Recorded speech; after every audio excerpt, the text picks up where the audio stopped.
The last voice heard from the SS Marine Sulphur Queen was a crewman radioing an order to his stockbroker. 1:25 a.m., February 4th, 1963. After that, a 524-foot tanker, 39 men, thousands of tons of molten sulfur, gone. No mayday, no wreckage, no survivors. 60 years on, no one can confirm what took her. And the answer may begin with a ship her own crew called a floating garbage can. What does it take for a ship to disappear so completely that not even a distress call escapes? On February 2, 1963, the SS Marine Sulphur Queen eased away from the Texas Gulf Sulphur Terminal in Beaumont, Texas, bound for Norfolk, Virginia. At 524 feet long, she was a product of wartime urgency. A T-2 tanker built in 1944, then rebuilt in 1960 to haul a cargo few ships dared. Over 15,000 tons of molten sulfur, kept at more than 250 degrees Fahrenheit. The heat alone was enough to warp steel, but the real burden was silent, running the length of a single trunk-like tank that replaced the original bulkheads and left the hull with a reputation among seamen. Some called her a floating garbage can. The crew of 39, led by Captain Jack L. Carman and Chief Engineer George W. Brown, took their places for what should have been a routine 5-day run. They were working men, not heroes, men who checked the gauges, watched the welds, and trusted in the routines that had kept them safe on countless crossings. But beneath the surface, unease lingered. The ship's conversion had removed the barriers that once gave the hull its strength, and the hazardous cargo demanded constant vigilance. As the lines were cast off and the ship turned toward open water, no one could say if this voyage would be any different from the last. Yet even among the crew, the old jokes about the ship's condition carried a sharper edge than usual.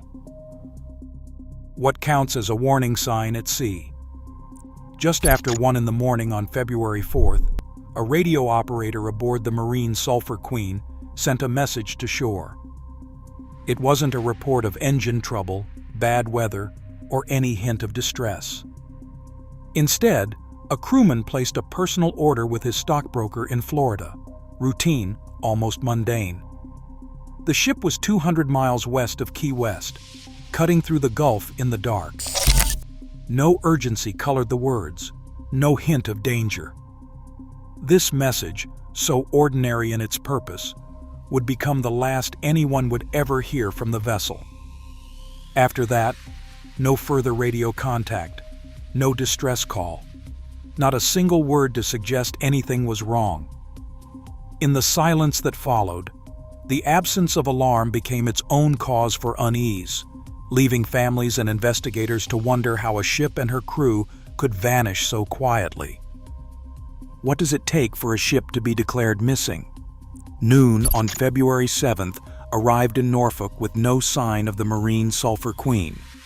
She was expected at the pier, but the dock remained empty, and the silence from the sea grew heavier by the hour. The Coast Guard, accustomed to routine delays and minor mishaps, waited through the afternoon, then sounded the alarm. An all-ships urgent broadcast went out across the Atlantic and Gulf, calling for any report, any sighting, any scrap of news. Navy, Marine, and Air Force aircraft joined the hunt, sweeping an area from Cape Hatteras to the Florida Keys and deep into the Gulf. Cutters and patrol planes logged hundreds of hours and thousands of square miles. Yet day after day, nothing surfaced. No distress call, no oil slick, no raft, no men. The search grid remained as empty as the horizon itself. What does the ocean return when a ship vanishes without a trace? After 11 days of searching, the official hunt for the Marine Sulphur Queen ended with more questions than answers. No hull, no bodies. Only silence and the vast, unsettled sea. Yet in the weeks that followed, the Gulf offered up a handful of objects, each one a small and stubborn confirmation that the ship was truly gone. A Navy vessel, patrolling southwest of Key West, recovered a life preserver stenciled with the ship's name. Not far away, a battered foghorn cone surfaced, stamped with the same fading letters. Along the Florida coast, more fragments drifted ashore. Wooden splinters, a piece of a nameplate with only Irene Sulph still visible. For families waiting in Beaumont and Norfolk, these scraps were all that remained. Not evidence of a rescue, not proof of a struggle, but tokens of finality. Rumors gathered around the debris. Some claimed that the wooden nameplate bore the scars of an explosion, but the official records noted only breakage and the wear of the sea. No scorch marks, no twisted metal, nothing that could settle the debate between fire, fracture, or storm. The sea had confirmed the loss, but withheld the story. Each item, life ring, foghorn, nameboard, stood as a mute witness. Enough to end hope, but never enough to explain what happened in those last silent hours. What can an official inquiry reveal when the sea keeps its secrets? For 6 weeks in the spring of 1963, the Coast Guard Board of Inquiry listened to testimony, reviewed maintenance logs, and sifted through fragments of evidence. The board's task was as clear as it was impossible: to account for the loss of the Marine Sulphur Queen and all 39 men aboard. Yet no single answer emerged. The board concluded, with a formality that left no room for speculation, that the ship and her crew were presumed lost.